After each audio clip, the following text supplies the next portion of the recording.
Alright, welcome back to my channel. This is Pankaj and you are watching PMD English channel जहां हम सीखते हैं English through Hindi. Well, in this video today I would like to teach you a wonderful concept and trick about distributive pronouns and distributive adjective which will help you to learn English grammar, right? So guys, आज के इस video lesson में हम सीखेंगे distributive pronouns and distributive adjective. जैसे कि आप अपने स्क्रीन पे देख पा रहे हैं, डिस्ट्रीब्यूटिव प्रोनाउंस के अंतर्गत वर्ड ईच, आइदर, नाइदर। मैं यहाँ वापस करना चाहूँ, आइदर जो वर्ड है हम इसे ईदर भी पढ़ सकते हैं और आइदर भी, बोथ आर करेक्ट प्रोनाउंसिएशन।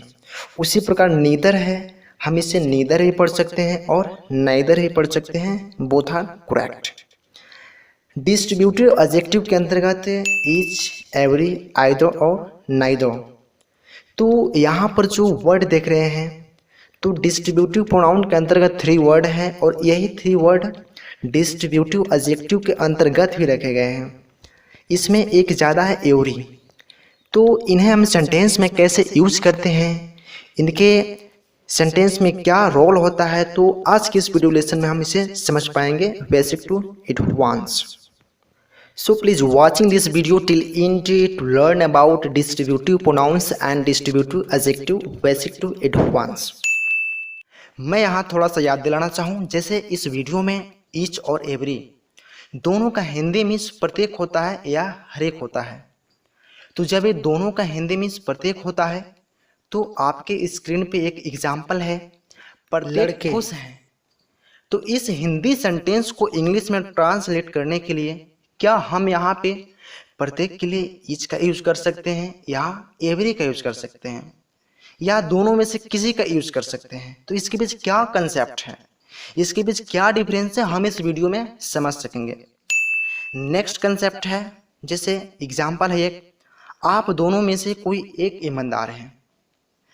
तो इस हिंदी सेंटेंस का English translation either of you is honest.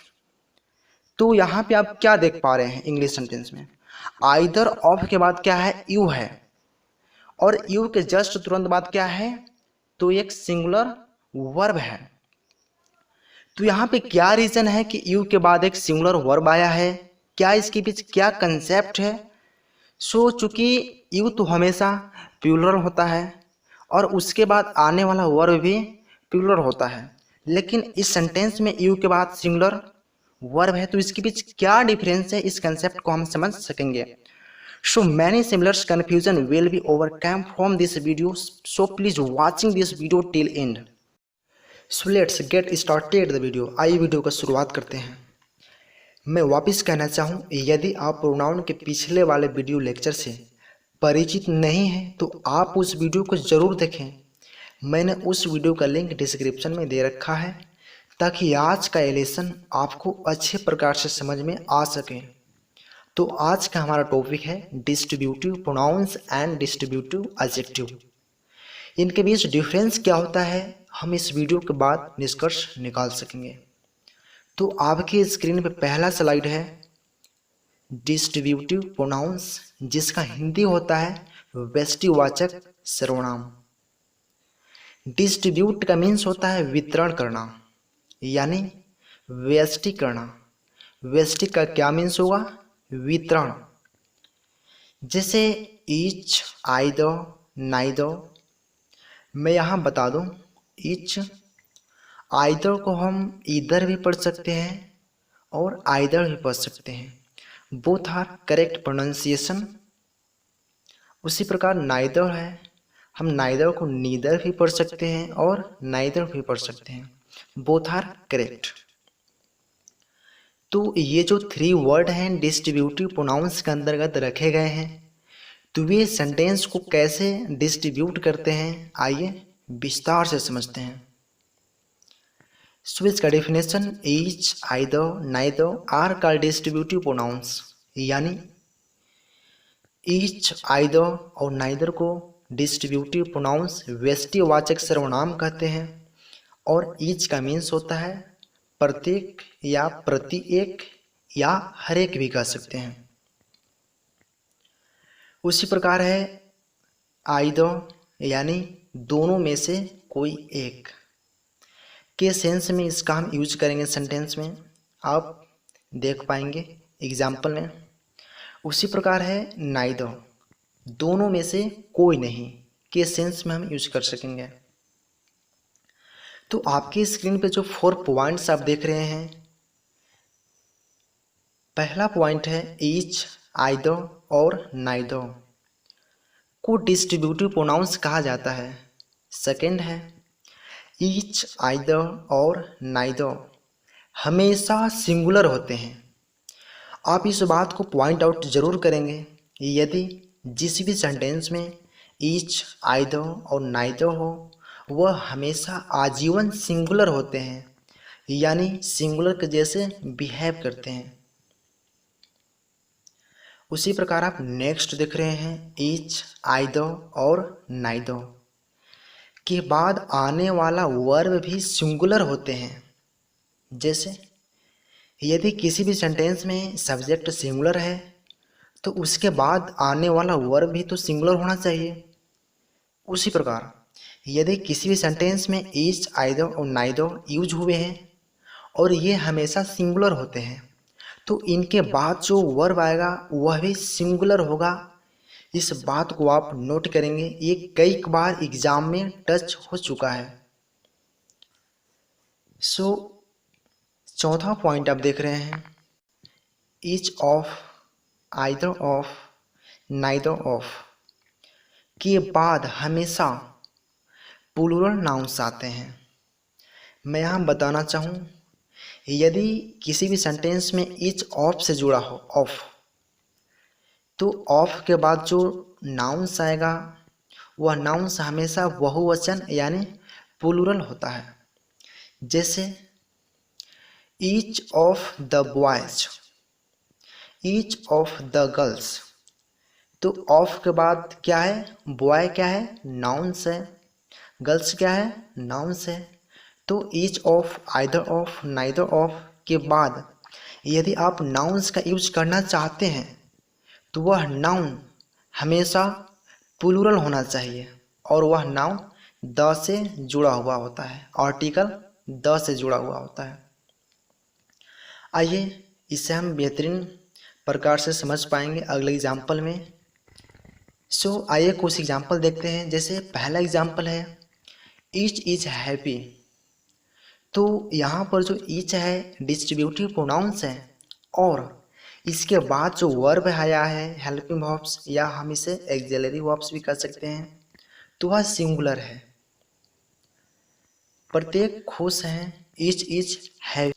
उसी प्रकार नेक्स्ट है either of you is ready, आप दोनों में से कोई एक तैयार है। तो यहाँ पर जो आइदर है यह एक डिस्ट्रीब्यूटिव प्रोनाउंस है और यहाँ पे एक बात आप पॉइंट आउट करेंगे, आइदर ऑफ के बाद कोई सब्जेक्ट यानी यू यहाँ पे आया है तो यू के बाद जो वर्ब है वह सिंगुलर है। तो यहाँ पे एक कन्फ्यूजन बनती है कि यू तो हमेशा प्लूरल होता है तो इसके बाद वर्ब भी प्लूरल होना चाहिए, लेकिन इस सेंस में, इस सेंटेंस में आइदर यूज हुआ है और आइदर के अनुसार ही इसमें वर्ब का हम यूज कर सकेंगे। जैसे आइदर सिंगुलर होता है तो इसलिए इस सेंटेंस में जो वर्ब आया है सिंगुलर आया है, वह यू के अनुसार नहीं होगा। तो आप इस बात को पॉइंट आउट कीजिएगा, यह कई बार एग्जाम में टच कर चुका है। नेक्स्ट है neither of you was ready, यानी आप दोनों में से कोई तैयार नहीं थे। तो यहाँ पर जो नाइदर ऑफ के बाद जो सब्जेक्ट है यू है, यानी यू के बाद जो वर्ब आना चाहिए था, तो ऐसे नियम के अनुसार प्लूरल यानी बहुवचन आना चाहिए था, लेकिन इस सेंटेंस के लिए नाइदर यह एक सिंगुलर सब्जेक्ट के जैसे यूज हो रहा है और यदि सब्जेक्ट सिंगुलर है तो आने वाला हेल्पिंग वर्ब्स या मेन वर्ब्स भी सिंगुलर होना चाहिए। तो यहाँ पर यू के अनुसार हम वर्ब का प्रयोग नहीं करेंगे। आइए अब इसे विस्तार रूप से समझते हैं अगले एग्जाम्पल में, अगले स्लाइड में। So you can see more example यानी यूज ऑफ डिस्ट्रीब्यूटिव प्रोनाउंस। तो आइए थोड़ा इसे विस्तार से समझते हैं। तो आप ईच में पहला एग्जाम्पल देख रहे हैं, each of you is honest. तो यहाँ पर जो ईच ऑफ के बाद जो यू है और यू के बाद जो वर्ब आया है वह सिंगुलर वर्ब है, यानी ईच के अनुसार। तो यहाँ पे आप ध्यान दीजिएगा, ऐसे यू के बाद हमेशा प्लूरल वर्ब आता है, लेकिन इस सेंटेंस में यू के बाद सिंगुलर है। क्या रीज़न है? तो आप यहाँ कह सकते हैं कि ईच जो वर्ड है यह हमेशा सिंगुलर होता है और इसके बाद जो वर्ब आता है सिंगुलर वर्ब आता है, यानी ईच के साथ हम हमेशा सिंगुलर वर्ब का यूज करेंगे। उसी प्रकार आप आइदर में देख पा रहे हैं, either of you is honest. Same, either of के बाद जो यू है यह एक प्लूरल है और उसके बाद जो वर्ब आया है वह सिंगुलर वर्ब है। तो आप इसे ध्यान में रखेंगे। इसका हिंदी होगा, आप दोनों में से कोई एक ईमानदार है। तो इस प्रकार से हम इसका यूज कर सकते हैं। नेक्स्ट है नाइदर में, neither of you is honest. आप दोनों में से कोई ईमानदार नहीं है।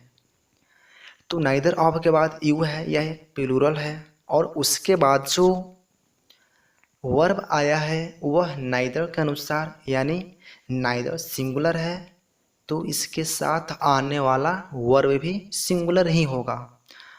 यहाँ पे यू के साथ आर का प्रयोग हम नहीं करेंगे, ये कई बार एग्जाम में टच हुआ है। उसी प्रकार नेक्स्ट है ईच में second example, each of the boys is good, यानी लड़के में से प्रत्येक अच्छे हैं। तो यहाँ आप देख रहे हैं जैसे चौथा पॉइंट था, यदि ईच ऑफ के बाद कोई नाउन आता है तो वह नाउन हमेशा प्लूरल होता है, यानी बहुवचन होता है, लेकिन उस नाउन के बाद आने वाला वर्ब सिंगुलर होता है, यानी ईच के अनुसार होगा। ईच सिंगुलर होता है और इसके अनुसार वर्ब भी सिंगुलर होगा। तो हम कह सकते हैं कि ईच ऑफ के बाद नाउन प्लूरल आता है, लेकिन वर्ब जो है हेल्पिंग वर्ब्स है वह हमेशा सिंगुलर ही रहेगा। उसी प्रकार आइदर में है, either of the two boys is good, यानी दोनों लड़कों में से कोई एक अच्छा है। तो इस प्रकार से हम यूज कर सकते हैं। उसी प्रकार आप नेक्स्ट देख पा रहे हैं आइदर में, यानी either of the two boys is good, दोनों लड़कों में से कोई एक अच्छा है। तो यहाँ पे आइदर ऑफ के बाद टू जो है यह एक न्यूमरल वर्ड है।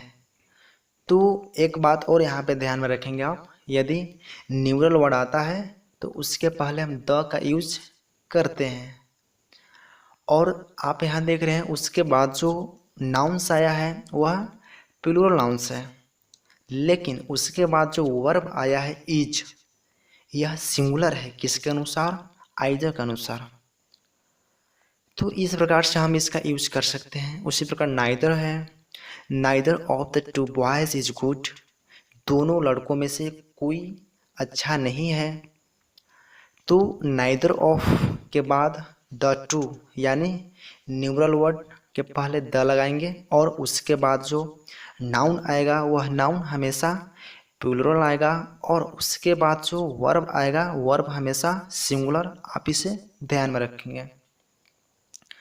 उसी प्रकार नेक्स्ट है ईच में तीसरा example, each of them can go, यानी उनमें से प्रत्येक जा सकते हैं। इस प्रकार से भी हम यूज कर सकते हैं।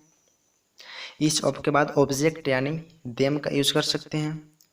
उसी प्रकार नेक्स्ट है आइदर में, either of them can go, इस प्रकार से हम कर सकते हैं। उसी प्रकार नाइदर में है, neither of them can go. अब इस प्रकार ईच में है चौथा example, each of us can go, हम में से प्रत्येक जा सकते हैं। ऐसे भी हम यूज कर सकते हैं। आइदर में, either of us can go, हम दोनों में से कोई एक जा सकता है। उसी प्रकार नाइदर में है, neither of us can go, हम दोनों में से कोई नहीं जा सकता है। तो आई होप कि अब आप समझ पाए होंगे इच, आइदर और नाइदर हम इसे सेंटेंस में कैसे यूज करते हैं। नेक्स्ट है डिस्ट्रीब्यूटिव एडजेक्टिव यानी व्यष्टि वाचक विशेषण। मैं वापिस कहूँ, जो डिस्ट्रीब्यूटिव प्रोनाउंस के अंतर्गत जो वर्ड थे वही सेम वर्ड डिस्ट्रीब्यूटिव एडजेक्टिव के अंतर्गत भी रखे गए हैं, लेकिन इसमें एक वर्ड को बढ़ाया गया है एवरी को।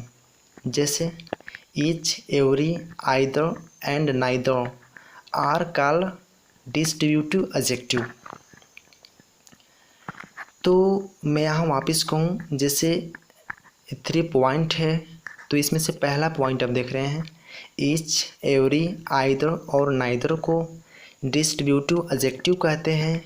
और सेकेंड पॉइंट है ईच, एवरी, आइदर और नाइदर के तुरंत बाद नाउन होना चाहिए, यानी इसके अंतर्गत जो वर्ड है एडजेक्टिव के अंतर्गत, तो इसके बाद यदि कोई नाउन है तो ही वह एडजेक्टिव है। यानी ईच, एवरी, आइदर और नाइदर के तुरंत बाद नाउन होना चाहिए तो ही वह डिस्ट्रीब्यूटिव एडजेक्टिव होगा, अन्यथा यही सेम वर्ड डिस्ट्रीब्यूटिव प्रोनाउंस हो जाते हैं। जैसे आप प्रोनाउंस में क्या देखें कि ईच, एवरी, आइदर और नाइदर, तो ईच, आइदर, नाइदर के साथ वहाँ पर किसी नाउन का यूज नहीं किया गया था, लेकिन डिस्ट्रीब्यूटिव एडजेक्टिव में ईच, एवरी, आइदर और नाइदर के बाद हम तुरंत एक नाउन का यूज करेंगे तो दोनों वर्ड मिलकर डिस्ट्रीब्यूटिव एडजेक्टिव बना सकेंगे। उसी प्रकार आप नेक्स्ट पॉइंट देख रहे हैं ईच, एवरी, आइदर और नाइदर हमेशा सिंगुलर होते हैं, जैसे कि प्रोनाउन के चैप्टर में भी हम बताए। और इसके बाद आने वाला नाउन यानी ईच, एवरी, आइदर और नाइदर के साथ में जो नाउन आएगा वह नाउन और वर्ब भी सिंगुलर होगा। जैसे कि प्रोनाउंस में क्या हुआ था कि each of, either of, neither of के बाद जो नाउन आया था वह प्लूरल नाउन आया था, यानी बॉयज आया था। लेकिन यहाँ पर ईच के तुरंत बाद बॉयज नहीं आएगा, यह सिंगुलर नाउन आएगा ईच बॉय। जैसे कि एग्जाम्पल आप देख पा रहे हैं ईच बॉय इज ऑनेस्ट, यानी प्रत्येक लड़के ईमानदार हैं। तो यहाँ पर ईच क्या है, डिस्ट्रीब्यूटिव एडजेक्टिव है।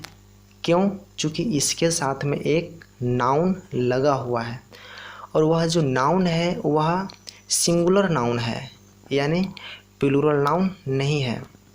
तो ईच बॉय के बाद जो वर्ब आया है वह भी सिंगुलर है। कई बार मिस्टेक करते हैं कि ईच के बाद बॉयज यानी प्लूरल नाउन से लगा दिया जाता है, लेकिन यह गलत है। ईच बॉय हमेशा सिंगुलर नाउन के साथ होते हैं, ईच बॉय, और उसके बाद जो वर्ब आएगा वह भी सिंगुलर होगा। ईच बॉय इज ऑनेस्ट, प्रत्येक लड़के ईमानदार हैं। तो इस प्रकार से हम यूज कर सकेंगे। आइए अब ईच और एवरी में डिफरेंस देखते हैं कि इसके बीच क्या डिफरेंस है।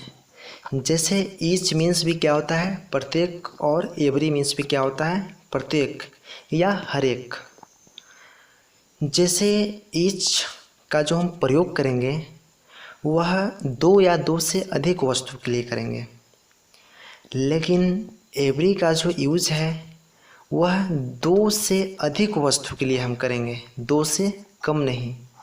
ईच का प्रयोग 2 या 2 से अधिक के लिए हम कर सकते हैं, और एवरी का 2 से अधिक यानी 2 के लिए हम यूज एवरी का प्रयोग नहीं करेंगे।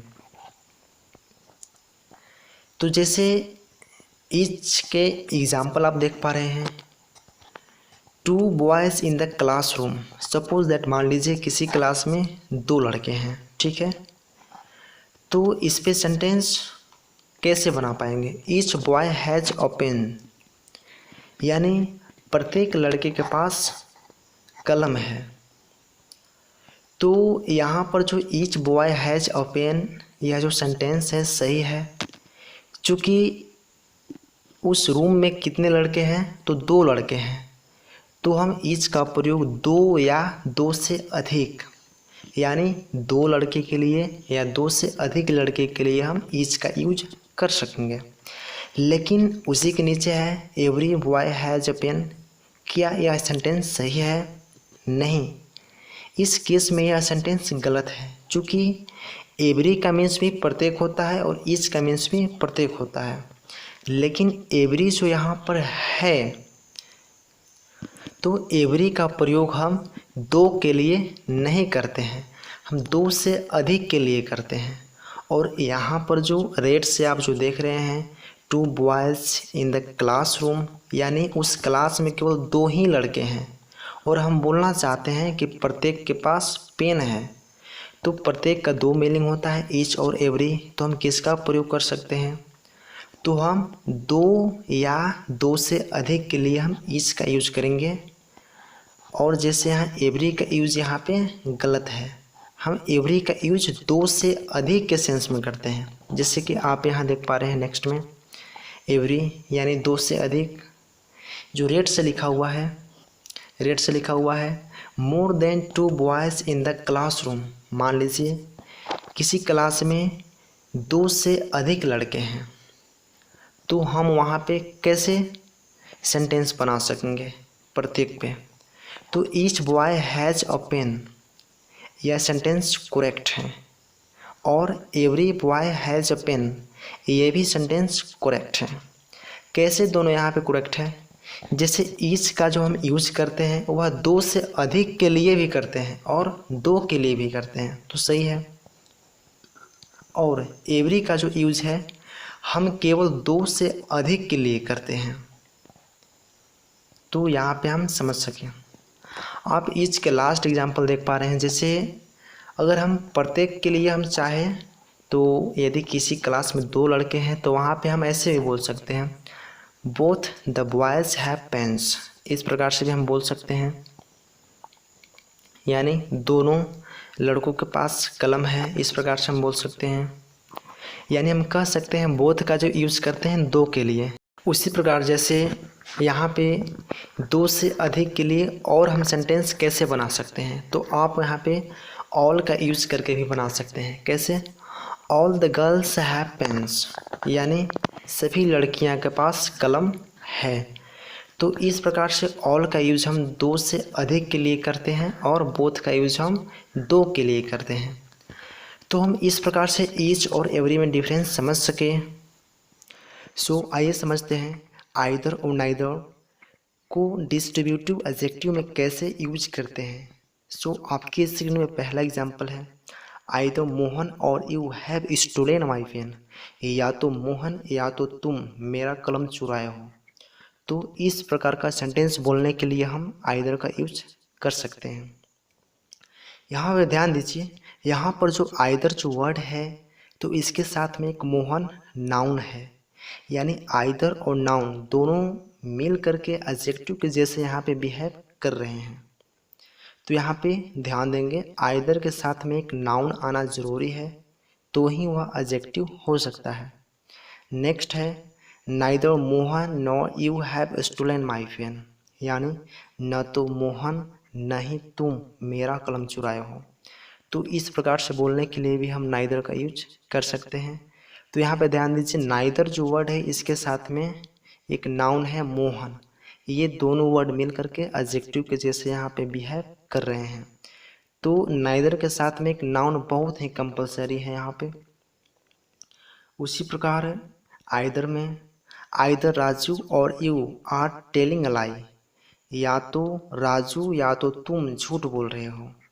तो इस प्रकार से भी यहाँ पर जो आइदर जो वर्ड है तो इसके साथ में एक राजू क्या है, नाउन है, जो कि बहुत कंपलसरी है इस वर्ड के साथ में नाउन आना। उसी प्रकार आप नेक्स्ट देख रहे हैं neither Raju nor you are telling a lie, न तो राजू नहीं तुम झूठ बोल रहे हो। इस प्रकार से हम यूज कर सकते हैं। यहाँ पर जो नाइदर जो वर्ड है इसके साथ में कोई नाउन आया है, राजू है, तो यहाँ पे नाउन आना बहुत ज़रूरी है, तो ही वह एडजेक्टिव के जैसे बिहेव कर सकेगा।